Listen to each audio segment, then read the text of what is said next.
वर्षा, स्वागत है आपका इस चैनल पे। आज हम IEX के बारे में बात करेंगे, इंडियन एनर्जी एक्सचेंज। हम इसका बिजनेस मॉडल देखेंगे, इसका कॉम्पिटिटिव एडवांटेज देखेंगे, इसके रिस्क देखेंगे और हम ग्रोथ फैक्टर्स की भी बात करेंगे और एंड में हम वैल्यूएशन की भी बात करेंगे। तो शुरू करते हैं पहले बिजनेस मॉडल से। IEX क्या है? एक प्लेटफॉर्म है, ट्रेडिंग प्लेटफॉर्म है इलेक्ट्रिसिटी का। मतलब यहाँ पर बेसिकली इलेक्ट्रिसिटी की ट्रेडिंग होती है, इलेक्ट्रिसिटी को बाय और सेल दोनों किया जाता है। और फिर यहाँ पे फिजिकल डिलीवरी भी होती है, क्योंकि आप इलेक्ट्रिसिटी बाय कर रहे हो तो आपको इलेक्ट्रिसिटी चाहिए, राइट? तो उसकी फिजिकल डिलीवरी भी होती है। तो कोई भी इलेक्ट्रिसिटी को खरीदना या बेचना चाहता है तो वो इस प्लेटफॉर्म पे आके खरीद बेच सकता है। क्या हम जैसे कंज्यूमर्स जो हैं, क्या हम जैसे लोग वहाँ जाके इलेक्ट्रिसिटी खरीद बेच सकते हैं? तो नहीं, ऐसा नहीं होता। यहाँ पर जो सेलर्स या बायर्स होते हैं वो बड़ी बड़ी जो कंपनीज होती हैं या जो डिस्ट्रीब्यूशन कंपनीज होती है, जैसे अगर मैं महाराष्ट्र की बात करूँ तो महावितरण हो गया, ठीक है। जो स्टेट बोर्ड डिस्ट्रीब्यूटर्स होते हैं वो लोग बेसिकली यहाँ पे इलेक्ट्रिसिटी खरीदते और बेचते हैं। फिर जो एकदम बड़ी बड़ी कंपनियाँ होती है, जैसे मेटल्स हो गया, टेक्सटाइल कंपनियाँ हो गई या केमिकल कंपनीज हो गई, तो ये लोग भी पार्टिसिपेंट्स होते हैं IEX के। अब यहाँ पर IEX पे क्यों कोई इलेक्ट्रिसिटी खरीदेगा या बेचेगा? देखो, पहले ये समझते हैं कि जो इलेक्ट्रिसिटी के कॉन्ट्रैक्ट्स होते हैं ना, वो लॉन्ग टर्म कॉन्ट्रैक्ट्स होते हैं। मान लो मैं इलेक्ट्रिसिटी प्रोड्यूसर हूँ, तो मैं इलेक्ट्रिसिटी प्रोड्यूस करती हूँ। अब मैं जो स्टेट डिस्ट्रीब्यूटर्स होते हैं ना, मैं उनके साथ कॉन्ट्रैक्ट करती हूँ। अब मैं जो इलेक्ट्रिसिटी बना रही हूँ वो किसको लगेगी? नॉर्मली स्टेट डिस्ट्रीब्यूटर्स जो होते हैं, जैसे अगर मैं महाराष्ट्र की बात करूँ तो महावितरण हो गया, ठीक है, या ऐसे अलग अलग जो डिस्ट्रीब्यूटर्स होते हैं, मैं उनके साथ कॉन्ट्रैक्ट करूँगी कि मैं उनको इलेक्ट्रिसिटी सप्लाई करूँगी या मैं उनको इलेक्ट्रिसिटी बेचूंगी बेसिकली। सो ये जो कॉन्ट्रैक्ट्स होते हैं ना, ये लॉन्ग टर्म कॉन्ट्रैक्ट्स होते हैं, 20 साल 25 साल के कॉन्ट्रैक्ट्स होते हैं। सो नॉर्मली अभी इंडिया में जो इलेक्ट्रिसिटी सप्लाई होती है या जो इलेक्ट्रिसिटी बाय सेल होती है वो लॉन्ग टर्म कॉन्ट्रैक्ट्स के थ्रू होती है 90%। तो IEX का यहाँ पे क्या रोल? तो जो शॉर्ट टर्म डिमांड होती है ना, उसके लिए ये सारे डिस्ट्रीब्यूटर्स या ये सारी कंपनियां वो IEX पे आती हैं शॉर्ट टर्म डिमांड मीट करने के लिए। इसको समझते हैं। मान लो मैं डिस्ट्रीब्यूटर हूँ। डिस्ट्रीब्यूटर कौन होता है? बेसिकली जो अगर मैं महावितरण की बात करूँ या कोई भी एक स्टेट के इलेक्ट्रिसिटी डिस्ट्रीब्यूटर की बात करूँ, तो प्रोड्यूसर जो होता है वो डिस्ट्रीब्यूटर को इलेक्ट्रिसिटी बेचता है और ये डिस्ट्रीब्यूटर अपने ट्रांसमिशन लाइन्स के थ्रू ये सारी इलेक्ट्रिसिटी प्रोवाइड करता है, ठीक है। तो मान लो ये जो डिस्ट्रीब्यूटर है उसके पास एक्सेस इलेक्ट्रिसिटी है। वो एक्सेस इलेक्ट्रिसिटी को क्या करेगा? Because electricity can not be stored, right? तो वो जो एक्सेस इलेक्ट्रिसिटी है वो IEX पे आके बेच देगा। या मान लो इस डिस्ट्रीब्यूटर के पास इलेक्ट्रिसिटी की डिमांड थोड़ी ज़्यादा है, ठीक है। सो अब इसके पास इसको इलेक्ट्रिसिटी चाहिए, तो वो क्या करेगा? वो IEX पे आके इलेक्ट्रिसिटी खरीदेगा। सो बेसिकली जो ये शॉर्ट टर्म डिमांड्स होती है, जो ये शॉर्ट टर्म नीड्स होती हैं, ये IEX पे ट्रेड की जाती है या IEX के थ्रू ये शॉर्ट टर्म डिमांड पूरी की जाती है। अच्छा, IEX पे क्यों आके कोई इलेक्ट्रिसिटी खरीदेगा? क्योंकि अगर उसको इलेक्ट्रिसिटी सस्ती मिल रही हो। सो एक तो सस्ती इलेक्ट्रिसिटी मिल रही है, सेकेंड चीज़ ट्रांसपेरेंसी की भी वजह से IEX पे लोग आके इलेक्ट्रिसिटी की ट्रेडिंग करते हैं। अब इनके प्रोडक्ट्स देखते हैं। सो प्रोडक्ट्स को देखने से पहले मैं ये बता दूं कि पूरा जो 10% का जो शॉर्ट टर्म डिमांड है ये पूरा IEX पे नहीं होता है। अब आगे अपन देखेंगे कि इसके कौन कौन से तरीके हैं जिससे शॉर्ट टर्म डिमांड मेट होती है। सो अभी यहाँ पे अपन प्रोडक्ट्स देखते हैं जो IEX बेसिकली डील करता है। तो ये सारे जो प्रोडक्ट्स है ये शॉर्ट टर्म डिमांड मीट करने के लिए प्रोडक्ट्स है। इनका पहला जो प्रोडक्ट है वो है day ahead market. Basically IEX की जब शुरुआत हुई थी 2008 में, सो पहला जो इनका प्रोडक्ट था वो डे अहेड मार्केट ही था। तो यहाँ से इनको रेवेन्यू काफ़ी अच्छा आता है। सो जैसे मैंने आपको क्या कहा था कि IEX पे लोग क्यों आते हैं? जब उनको शॉर्ट टर्म डिमांड अपनी इलेक्ट्रिसिटी की पूरी करनी है, राइट? सो जैसे यहाँ पर डे अहेड मार्केट में क्या होता है कि अगर मुझे कल इलेक्ट्रिसिटी चाहिए, मेरी शॉर्ट टर्म डिमांड है, राइट? अगर मुझे कल इलेक्ट्रिसिटी चाहिए तो मैं एक दिन पहले आके यहाँ पर इस प्लेटफॉर्म पे बिड लगाऊंगी। उसके बाद ऑर्डर मैचिंग होगा, मतलब प्रोसेस होगा। उसके बाद प्राइस डिस्कवरी होगी कि मुझे कितने पे इलेक्ट्रिसिटी मिलेगी सब, और एंड में मुझे पता चलेगा कि मुझे कल इलेक्ट्रिसिटी मिल सकती है या नहीं मिल सकती है। सो बेसिकली यहाँ पे एक दिन पहले मुझे बिडिंग लगानी होती है ताकि मुझे ये पता चले कि मुझे दूसरे दिन पे इलेक्ट्रिसिटी मिलेगी या नहीं मिलेगी।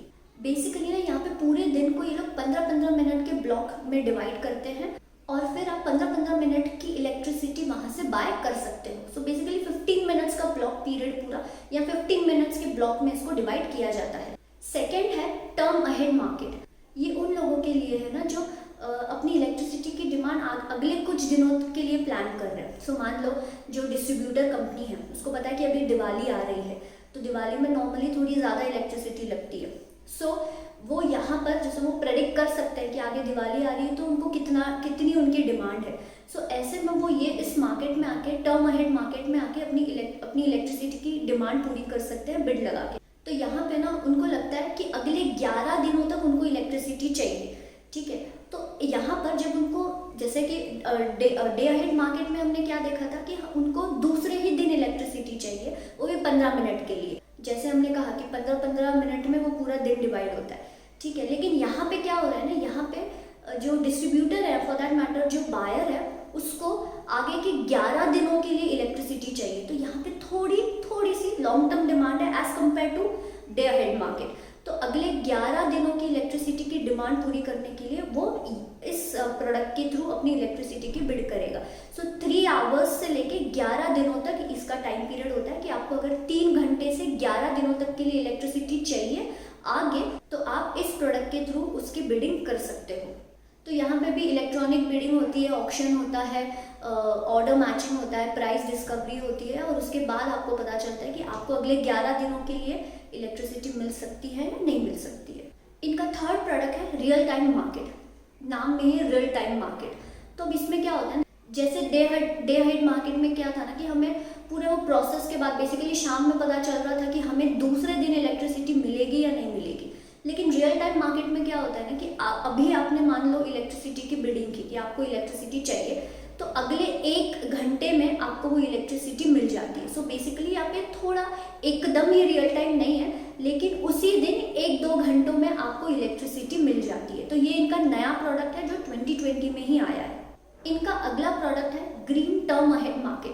तो यहाँ पर बेसिकली रिन्यूएबल एनर्जी जो होती है उसकी यहाँ पर पूरा बिडिंग होता है। सो जो रिन्यूएबल एनर्जी प्रोड्यूसर्स है, रिन्यूएबल एनर्जी मतलब जो सोलार से एनर्जी प्रोड्यूस होती है, विंड से होती है, उसको रिन्यूएबल एनर्जी बोलते हैं।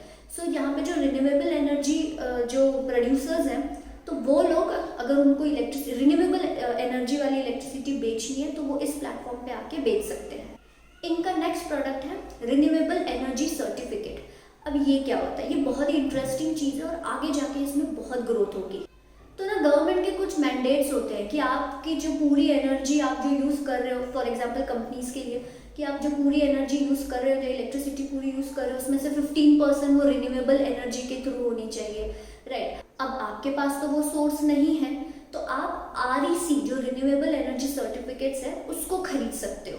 कोई कंपनी का 15% का टारगेट था, उसका 25% का टारगेट हो गया, तो वो उस रिन्यूएबल एनर्जी सर्टिफिकेट्स को बेच सकती है। और एक चीज़ ये होती है कि आप सपोज एनर्जी प्रोड्यूसर हो, ठीक है, आपने रिन्यूएबल एनर्जी प्रोड्यूस की है थ्रू सोलार, थ्रू विंड। अब एक बार एनर्जी ग्रिड पे आ गई, उसके बाद आप डिफरेंशिएट नहीं कर सकते हो, क्योंकि ग्रिड पे आने के बाद इलेक्ट्रिसिटी सेम ही होती है। तो आप कैसे डिफरेंशिएट करोगे कि ये इलेक्ट्रिसिटी रिन्यूएबल सोर्सेज से बनी है, नॉर्मल थर्मल सोर्स से बनी है, राइट। सो इसको डिफरेंशिएट करने के लिए REC सर्टिफिकेट्स होते हैं, रिन्यूएबल एनर्जी सर्टिफिकेट्स होते हैं, जो IEX पे बेसिकली ट्रेड किए जाते हैं। सो एनर्जी को डिफरेंशिएट करने के लिए कि वो रिन्यूएबल है या थर्मल है, बेसिकली REC सर्टिफिकेट्स क्रिएट किए जाते हैं। नेक्स्ट प्रोडक्ट है इनका एनर्जी सेविंग सर्टिफिकेट्स। बेसिकली यहाँ पर भी गवर्नमेंट के मैंडेट्स होते हैं कि आपको हर कंपनी को इतना % इलेक्ट्रिसिटी सेव करना है, एनर्जी सेव करना है। सो बेसिकली यहाँ पर अगर मान लो मैं एक कंपनी हूँ, मैंने 25% एनर्जी सेव कर दी, जहाँ की मैंडेट है सपोज 15%, तो मैं वो एनर्जी सेविंग सर्टिफिकेट्स किसी को बेच सकती हूँ जिसने अपनी एनर्जी सेविंग का जो मैंडेट है वो पूरा नहीं किया होगा। अब अगर हम IEX के पार्टिसिपेंट्स की बात करें तो 6,700 प्लस पार्टिसिपेंट्स हैं जो नॉर्मली ट्रेड करते हैं, जिसमें से 50 प्लस डिस्ट्रीब्यूशन कंपनीज हैं और 500 प्लस इलेक्ट्रिसिटी प्रोड्यूसर्स कंपनीज हैं।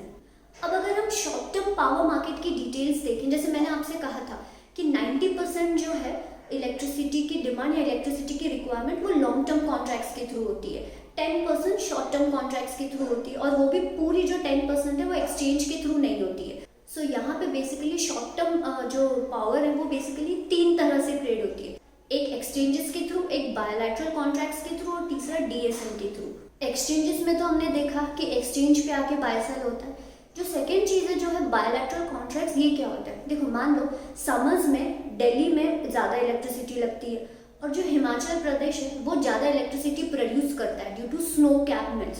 तो यहाँ पे इन दोनों के बीच में बायलैटरल कॉन्ट्रैक्ट होगा एक फिक्स प्राइस पे कि हिमाचल प्रदेश दिल्ली को इलेक्ट्रिसिटी प्रोवाइड करेगा, क्योंकि दिल्ली में समर्स में दिल्ली में इलेक्ट्रिसिटी ज़्यादा लगती है, उसकी डिमांड ज़्यादा होती है। सो ये होता है बायलैटरल कॉन्ट्रैक्ट। तो अब यहाँ पर आपको दिख रहा होगा कि जो शॉर्ट टर्म पावर है वो बेसिकली पूरे टोटल पावर का सिर्फ 10% हिस्सा है, सिर्फ 10% ही है। सो जो कि पिछले 10 साल में ये उतना ही रहा है, ज़्यादा ग्रो हुआ नहीं है।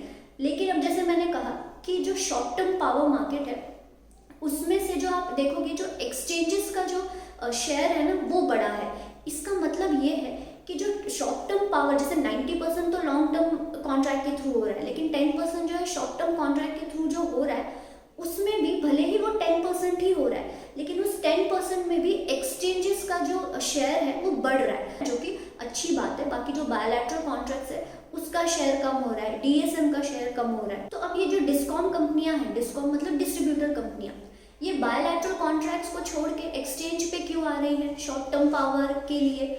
क्योंकि देखिए अब जैसे कि मैंने आपको दिल्ली और हिमाचल प्रदेश का एग्जांपल दिया कि दिल्ली का डिस्ट्रीब्यूटर हिमाचल प्रदेश के जो कंपनी जनरेटर है, इलेक्ट्रिसिटी जनरेटर है, उससे कॉन्ट्रैक्ट करेगा, क्योंकि वहाँ पे इलेक्ट्रिसिटी ज़्यादा प्रोड्यूस होती है समर्स में। तो वो क्या सोचेंगे, ये जो डिस्कॉम्स है वो क्या सोचेंगे कि ये बायलैटरल कॉन्ट्रैक्ट्स के झंझट में क्यों जाए, यहाँ पर पूरा पेपर वर्क है, ठीक है, और एक्सचेंज पे जाने से पेपर वर्क भी थोड़ा कम हो जाएगा और मुझे प्राइस भी अच्छा मिल रहा है, क्योंकि हमें तो सिर्फ शॉर्ट टर्म डिमांड ही मीट करनी है, तो मुझे प्राइस भी कंपैरेटिवली सस्ता मिल रहा है, झंझट नहीं है। सो बायलैटरल कॉन्ट्रैक्ट्स के बजाय मैं IEX पे आके या एक्सचेंज पे आके क्यों ना ट्रेड करूँ। IEX आगे जाके IEX का बेसिकली चल रहा है कि ये LDC जो लॉन्ग ड्यूरेशन कॉन्ट्रैक्ट है उसमें इनका आने का चल रहा है, जो कि ये कंपनी के लिए बहुत पॉजिटिव रहेगा। लॉन्ग ड्यूरेशन कॉन्ट्रैक्ट बेसिकली इनके 1 ईयर के लिए रहेंगे, 365 डेज के लिए रहेंगे। इंडिया में थ्रू एक्सचेंजेस सिर्फ 5% की ही पावर ट्रेड होती है। वहीं आप यूरोपियन कंट्रीज में देखो, जैसे नॉर्थ पोल में देखो, तो वहाँ ऑलमोस्ट 91% ऑफ पावर ट्रेड होती है एक्सचेंजेस के थ्रू। जर्मनी में 49%, नेदरलैंड्स में 39%। सो बेसिकली यहाँ पे IEX को या जो यहाँ पे इंडियन एक्सचेंजेस है उनको बहुत ग्रोथ है आगे जाके, क्योंकि जैसे जैसे डेवलप कंट्रीज में होता है वैसे डेवलपिंग कंट्रीज में भी होता है। सो आगे यही आशा है कि जैसे नॉर्थ पोल में 91% हो रहा है या बाकी सारी कंट्रीज में ज़्यादा परसेंटेज पावर ट्रेड हो रही है एक्सचेंजेस के थ्रू, तो इंडिया में भी ऐसा होगा फ्यूचर में। अगर मैं IEX की बात करूँ ना, तो इनके हर प्रोडक्ट में इनका मार्केट शेयर ऑलमोस्ट 95% से ऊपर है, जो कि बहुत अच्छी बात है। टेक्निकली ये एक मोनोपोली काइंड ऑफ बिजनेस आप बोल सकते हो, क्योंकि इनका मार्केट शेयर जो है ना 95% अबाउ मार्केट शेयर है, ओवरऑल मार्केट शेयर, और हर प्रोडक्ट में भी इनका जो मार्केट शेयर है वो 95% के ऊपर है। तो आपको दिख रहा होगा टोटल वॉल्यूम जो IEX पे ट्रेड होती है उसमें काफ़ी अच्छी ग्रोथ है। फिर अगर आप इनके प्रोडक्ट्स देखोगे तो डे अहेड मार्केट में भी बहुत अच्छा वॉल्यूम ग्रोथ है। बेसिकली इनको यहाँ से ज़्यादा पैसा आता है और यहाँ पे बहुत ज़्यादा वॉल्यूम्स ट्रेड होते हैं, लेकिन यहाँ पे इस प्रोडक्ट में भी काफ़ी अच्छी ग्रोथ है। रियल टाइम मार्केट जो इनका है वहाँ पे भी आप देखोगे तो काफ़ी अच्छी ग्रोथ दिखाई दी है।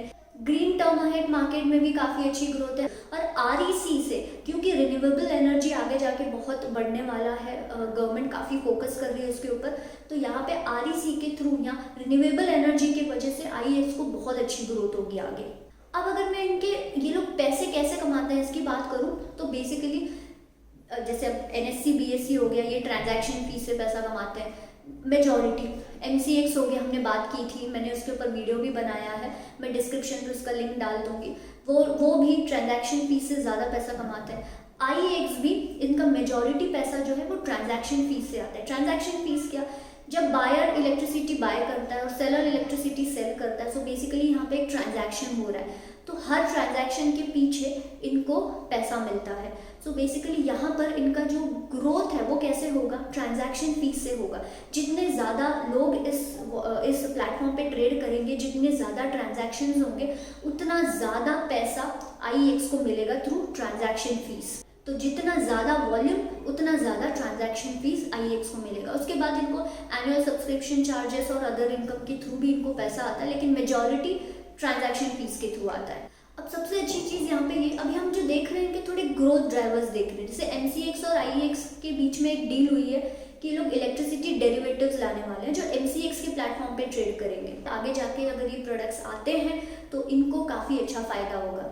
अगर आप यूरोपियन मार्केट्स में देखोगे ना तो स्पॉट और डेरिवेटिव के वॉल्यूम्स देखोगे तो टोटल वॉल्यूम के कंपैरिजन में यहाँ पे डेरिवेटिव कॉन्ट्रैक्ट से वॉल्यूम ज़्यादा है। तो सोचिए कि अगर यहाँ पर IEX पे भी जब डेरिवेटिव्स ट्रेड होंगे, या बेसिकली IEX और MCX का जो एग्रीमेंट हुआ है, जब MCX पे इनके डेरिवेटिव्स इलेक्ट्रिसिटी डेरिवेटिव्स ट्रेड होंगे तो IEX को भी काफ़ी फायदा होगा। अब हम सबसे इम्पॉर्टेंट चीज़ बात करते हैं मोड्स की। मोड मतलब क्या? Competitive advantage. ऐसा IEX के पास क्या है जो इनको एक यूनिक कंपनी बना के रखता है? देखो आगे रिस्क भी है, हम उसकी भी बात करेंगे, लेकिन अभी हम पहले मोड्स देख लेते हैं। तो मोड कॉम्पिटिटिव एडवांटेज जो मुझे इस कंपनी में नज़र आता है वो है नेटवर्क इफेक्ट। यस, MCX पे भी हमने इसकी बात की थी। देखो कैसे, अब जैसे कि IEX पे बहुत सारे बायर्स हैं, IEX पे बहुत सारे सेलर्स हैं, तो यहाँ पे क्या होता है ना कि कोई भी प्रोडक्ट या इलेक्ट्रिसिटी की क्या होगी ना, प्राइस डिस्कवरी बहुत अच्छे से होगी। क्यों? क्योंकि यहाँ पे जितने ज़्यादा बायर्स हैं, जितने ज़्यादा सेलर्स हैं, उसकी वजह से प्राइस डिस्कवरी बहुत अच्छी है। बेसिकली इलेक्ट्रिसिटी सस्ती मिलती है, प्राइस अच्छा मिलता है। ठीक है, तो जो नया बायर या जो नया सेलर आएगा वो क्या सोचेगा? अब अगर नया बायर जब आएगा वो क्या बोलेगा? क्योंकि सारे सेलर्स IEX पे है, वहाँ पे प्राइस अच्छा मिलता है, तो मैं IEX पे ही जाऊंगा। जो नया सेलर है वो क्या सोचेगा कि मैं नए एक्सचेंज पे क्यों जाऊं, क्योंकि यहाँ पे ज़्यादा बायर्स हैं, तो मुझे तो बेचना है, तो जहाँ ज़्यादा बायर्स वहाँ मैं जाऊंगा क्योंकि वहाँ पे प्राइस भी अच्छी मिलेगी। और बायर क्या सोचेगा? जहाँ ज़्यादा सेलर्स हैं, क्योंकि मुझे खरीदना है, तो जहाँ ज़्यादा सेलर्स मैं वहाँ जाऊँगा क्योंकि ज़्यादा प्राइस मिलेगी। सो बेसिकली क्योंकि ज़्यादा बायर्स हैं, क्योंकि ज़्यादा सेलर्स हैं, तो जो नए बायर्स और जो नए सेलर्स आएंगे वो IEX पे ही आएंगे क्योंकि वहाँ प्राइस अच्छी मिलती है, प्राइस सस्ती मिलती है। तो इसको बोलते हैं नेटवर्क इफेक्ट। जहाँ ज़्यादा लोग मोल भाव करेंगे वहाँ ज़्यादा अच्छी प्राइस मिलेगी। सो इस वजह से ना ये सबसे बड़ा मोड है IEX का। इस कंपनी के ग्रोथ ड्राइवर्स क्या है? देखो, ये तो नए नए प्रोडक्ट्स लेके आएगी, उसके वजह से इनके वॉल्यूम्स बढ़ेंगे। फिर REC जो है बेसिकली रिन्यूएबल एनर्जी जो है, गवर्नमेंट का बहुत ज़्यादा फोकस है, तो क्योंकि इनके प्लेटफॉर्म पे REC renewable energy certificates trade होते हैं तो वहाँ पे अच्छी खासी ग्रोथ होगी। तो 2020 में आप देखोगे ऑलमोस्ट 62% पावर जो है वो थर्मल से जनरेट होता है और सोलार से 9% होता है। तो 2030 में गवर्नमेंट का ये फोकस है कि थर्मल से रिड्यूस करके सोलार का ऑलमोस्ट 36% से शेयर बढ़ाया जाए। तो यहाँ पे आप सोच सकते हो कि गवर्नमेंट का रिन्यूएबल एनर्जी पे बहुत ज़्यादा फोकस है, जिसकी वजह से IEX को बहुत ज़्यादा फायदा होगा क्योंकि उनके REC प्रोडक्ट्स जो REC सर्टिफिकेट्स जो है वो ट्रेड होते हैं इनके प्लेटफॉर्म पे। फिर जो लॉन्ग टर्म कॉन्ट्रैक्ट्स ये लेके आ रही है 1 साल के लिए, उसमें भी अच्छी खासी ग्रोथ होगी। फिर क्रॉस बॉर्डर ट्रेडिंग का भी इनका चल रहा है कि जैसे जो दूसरे कंट्रीज़ है, फॉर एग्जांपल भूटान हो गया, बांग्लादेश हो गया, इनके साथ अगर हम ट्रेड कर सकते हैं तो बेसिकली जो ट्रांसमिशन लाइंस है वो अगर अच्छे से सेटअप हो गई, सो वहाँ पे जैसे उनका काम चल रहा है, सो अगर मुझे इंडिया से भूटान भेजना है या भूटान से इंडिया भेजना है, सो वहाँ पे ट्रांसमिशन लाइन सेटअप होने के बाद ये क्रॉस बॉर्डर ट्रेड हो जाएगा जो कि बहुत आगे अच्छी ग्रोथ हो सकता है। तो यहाँ पे भी उनका काम चल रहा है। इंडियन गैस एक्सचेंज जो इनकी सब्सिडियरी है उसके बारे में अपन अभी बात करते हैं।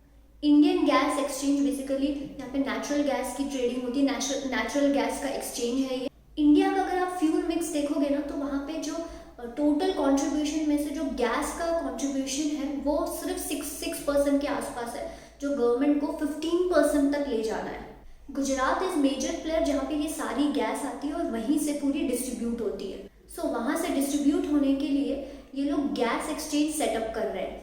और पावर में क्या होता है ना कि थोड़ी चीज़ें आसान हो जाती है क्योंकि ट्रांसमिशन लाइन सेटअप है तो थोड़ी चीज़ें आसान हो जाती है, लेकिन वही गैस में पाइपलाइंस वीक है। तो अगर आपको कॉन्ट्रैक्ट मिल गया और आपको डिलीवरी चाहिए तो दहेज, काकीनाडा या हजीरा यहाँ से आपको डिलीवरी लेनी पड़ेगी क्योंकि पाइपलाइंस यहाँ सेटअप है। पॉसिबिलिटी है कि गेल जो है वो स्टेक ले सकता है यहाँ पे IGX पे। तो जैसे इनकी पाइपलाइंस बन जाएंगी और जो काम चल रहा है एक बार वो बन गई तो यहाँ पे काफ़ी अच्छा डिस्ट्रीब्यूशन होगा, डिस्ट्रीब्यूशन बढ़ जाएगा, बहुत ही ईजी हो जाएगा पूरा प्रोसेस। और क्योंकि डिस्ट्रीब्यूशन अच्छा हो जाएगा तो एक्सचेंजेस पे वॉल्यूम बढ़ जाएंगे, तो किसी को फिर क्योंकि वॉल्यूम भी बढ़ जाएंगे और फिर किसी को अगर गैस बंगाल में चाहिए तो क्योंकि सब अभी सेटअप हो चुका है, लाइन सेटअप हो चुकी है, तो काफ़ी आसानी से वहाँ पे डिलीवरी हो जाएगी। तो आगे जाके इन सारी चीज़ों की वजह से गैस ट्रेडिंग बहुत बढ़ जाएगी क्योंकि गवर्नमेंट का काफ़ी अच्छा फोकस है इस गैस ट्रेडिंग पे। अगर मैं अब इनके कॉम्पिटिटर्स की बात करूँ ना तो PXIL एक इनका कॉम्पिटिटर है, लेकिन IEX का मार्केट शेयर सबसे ज़्यादा है। PXIL पे बिल्कुल इतना अच्छा मार्केट शेयर है ही नहीं। PXIL पे कोई ज़्यादा वॉल्यूम होते नहीं है। IEX का मार्केट शेयर बहुत ज़्यादा है एज कम्पेयर टू कॉम्पिटिटर्स।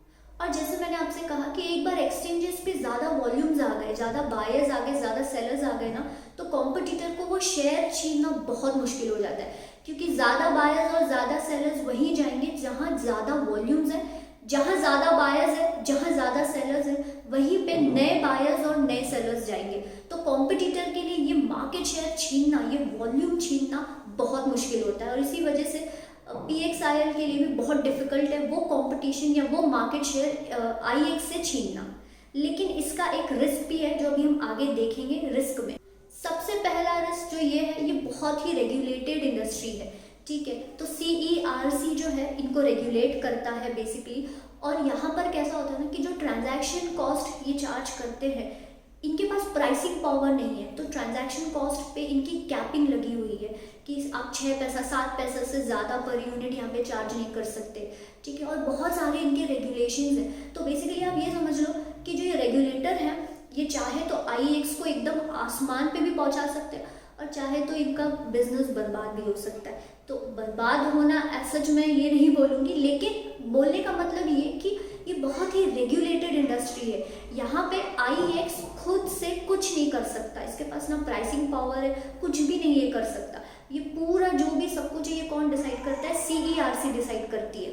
और फिर जैसे मैंने आपसे कहा कि डेरिवेटिव्स कॉन्ट्रैक्ट्स भी आ जाएंगे, तो फिर सेबी भी आ जाएगा यहाँ पे। तो CERC सेबी दोनों भी इनको रेगुलेट करेंगे। तो बहुत ही रेगुलेटेड इंडस्ट्री में है। सेकेंड रिस्क जो यहाँ पर है वो है मार्केट कपलिंग और एम्बेड का। ये आपने सुना होगा। अब पहले समझते हैं कि मार्केट कपलिंग और एम्बेड क्या होते हैं। तो मार्केट कपलिंग में क्या होता है ना, जैसे देखो अभी क्या हो रहा है ना कि IEX पे ज़्यादा बायर्स हैं, ज़्यादा सेलर्स हैं और प्राइस डिस्कवरी भी वहीं पे हो रही है। कैसे हो रही है? क्योंकि ज़्यादा बायर्स बिड कर रहे हैं, फिर सेलर्स बिड कर रहे हैं, ऑक्शन हो रहा है और ये सब हो रहा है, उसके बाद प्राइस डिस्कवरी हो रही है, ठीक है। लेकिन अभी मार्केट कपलिंग का जो CERC जो है वो एक ड्राफ्ट लेके आया है जिसमें मार्केट कपलिंग इंट्रोड्यूस हो रहा है, मतलब होने की चल रहा है, अभी तक हुआ नहीं है। ऐसे वो लोग सोच रहे हैं कि मार्केट कपलिंग इंट्रोड्यूस करें। तो ये क्या होता है? सो यहाँ पर ना अभी जैसे कि जो प्राइस डिस्कवरी हो रही थी, जो ऑर्डर मैचिंग हो रहा था, ट्रेडिंग का जो पूरा ऑर्डर मैचिंग हो रहा था, जो प्राइस डिस्कवरी हो रही थी वो IEX के प्लेटफॉर्म पे ही हो रही थी, IEX खुद कर रहा था। लेकिन अभी मार्केट कपलिंग में ना इंडिपेंडेंट एजेंसी लाई जाएगी जो ऑर्डर मैचिंग भी देखेगा और प्राइस डिस्कवरी भी करेगा। सो बेसिकली इनको सिंगल प्राइस डिस्कवरी चाहिए, क्योंकि अभी क्या हो रहा है कि मान लो आप PXIL पे जाके ट्रेड कर रहे हो तो वहाँ पे अलग प्राइस डिस्कवरी हो रही है, IEX पे अलग प्राइस डिस्कवरी हो रही है, और अगर कोई एक थर्ड प्लेटफॉर्म आता है तो वहाँ पे अलग प्राइस डिस्कवरी होगी। तो गवर्नमेंट को नहीं चाहिए कि अलग अलग प्राइस डिस्कवरी हो, एक ही प्राइस डिस्कवरी उनको चाहिए। सो इसी वजह से वो एक इंडिपेंडेंट एजेंसी लेके आ रहे हैं कि आप कोई भी एक्सचेंज से ट्रेड करो, आप PXIL से करो, आप IEX से करो, यहाँ पे प्राइस डिस्कवरी वो इंडिपेंडेंट एजेंसी ही करेगा। तो यहाँ पे क्या रिस्क लोगों को लग रहा है? देखो अगर मार्केट कपलिंग आ जाता है तो IEX पे लोग क्यों हैं? क्योंकि वहाँ प्राइस डिस्कवरी अच्छी होती है, क्योंकि ज़्यादा बायर्स है, ज़्यादा सेलर्स है। जब इंडिपेंडेंट एजेंसी आ जाएगी, जब प्राइस डिस्कवरी उसके हाथ में है, तो वो जो बायर है वो कोई भी प्लेटफॉर्म पे जाए, उसको तो अच्छी प्राइस डिस्कवरी मिल ही रही है। इसको समझते हैं, मान लो मैं एक बायर हूँ, मैं अभी IEX पे इसलिए जा रही हूँ क्योंकि वहाँ पे अच्छी प्राइस डिस्कवरी हो रही है। लेकिन जब इंडिपेंडेंट एजेंसी आ जाएगी मुझे कोई फर्क नहीं पड़ेगा मैं IEX पे जाऊँ या मैं PXIL पे जाऊँ, मेरी जो प्राइस डिस्कवरी है वो इंडिपेंडेंट एजेंसी कर रही है। वर्सेस अभी प्राइस डिस्कवरी IEX पे अच्छी हो रही है, इसलिए मैं IEX पे जा रही हूँ। इंडिपेंडेंट एजेंसी आने के बाद मेरे लिए कोई मैटर ही नहीं करता, मैं किधर भी जाऊँ, कोई भी एक्सचेंजेस से बाय सेल का ऑर्डर करूँ, कहाँ से भी करूँ, प्राइस डिस्कवरी वो इंडिपेंडेंट अथॉरिटी के पास है और एक ही प्राइस डिस्कवरी हो रही है। तो ऐसे में ना कि यहाँ पे मार्केट शेयर जो है, जो IEX के पास जो मोनोपोली सिचुएशन थी वो चली जाएगी। अब ये हो गया मार्केट कपलिंग। अब एम्बेड की बात करते हैं। अब अभी क्या हो रहा है ना कि सारे जो इलेक्ट्रिसिटी कॉन्ट्रैक्ट्स है 90% वो लॉन्ग टर्म कॉन्ट्रैक्ट्स है, ठीक है। जो डिस्ट्रीब्यूटर कंपनियां जो है वो जनरेटिंग कंपनीज के साथ लॉन्ग टर्म कॉन्ट्रैक्ट्स कर रही है 25 साल के। लेकिन अभी एम्बेड में गवर्नमेंट क्या बोल रही है कि आप सारे कॉन्ट्रैक्ट्स जो है, सारे इलेक्ट्रिसिटी के जो ट्रेडिंग है, बेसिकली पूरी ट्रेडिंग आप एक्सचेंजेस पे लेके आओ। तो ऐसे में क्या होगा, जो लॉन्ग टर्म कॉन्ट्रैक्ट्स है उसको खत्म करो और सारे कॉन्ट्रैक्ट्स आप एक्सचेंजेस पे लेके आओ। तो पूरी पावर की ट्रेडिंग कहाँ से होगी, एक्सचेंजेस पे होगी।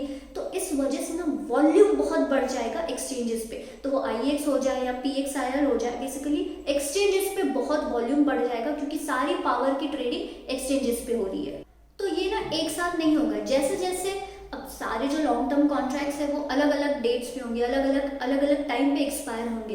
तो जैसे जैसे वो कॉन्ट्रैक्ट्स एक्सपायर होंगे, गवर्नमेंट धीरे धीरे करके वो सारा जो कॉन्ट्रैक्ट्स है या जो सारी जो ट्रेडिंग है पावर की वो एक्सचेंजेस पे मूव कर लेगी।